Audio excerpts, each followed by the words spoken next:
Hi, I'm Jenna Lane, your Bucs insider for SportsTalkFlorida.com. Week 1 of free agency has concluded, and I don't think anyone anticipated all the changes that this Buccaneers team made. They signed 7 free agents in the opening week, including 6 within the first 24 hours, and they parted ways with Davin Joseph, Donald Penn, and Darrelle Revis. We'll get to Revis a little later, but I want to talk about the new guys that they brought in, starting with defensive end Michael Johnson. I said it last week, and I even mentioned Michael Johnson. This team needed a premier edge rusher, much in the way that the Chicago Bears had with Julius Peppers and the Minnesota Vikings have with Jared Allen.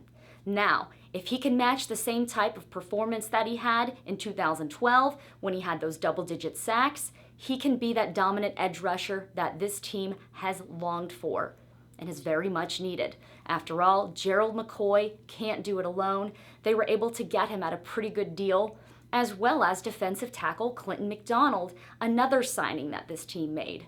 McDonald's coming from the Seahawks, and when you look at his tape, he's not the run stuffer that Roy Miller was or Akeem Spence is. But that's not what this defense is about.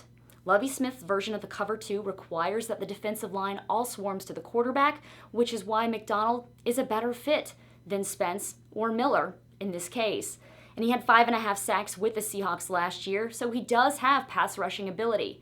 I'm anxious to see how he lines up next to Gerald McCoy and seeing those guys gel as a unit, especially with McCoy coming off a Pro Bowl season.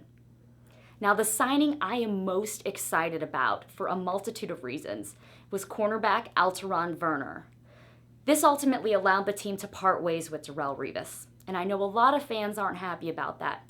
But when you look at the bargain price that they were able to get Werner for, you look at the fact that he has the ball skills that Lovie Smith craves, he has the playmaking ability, and he has the on-field quickness, it's easy to see why parting with Revis made sense.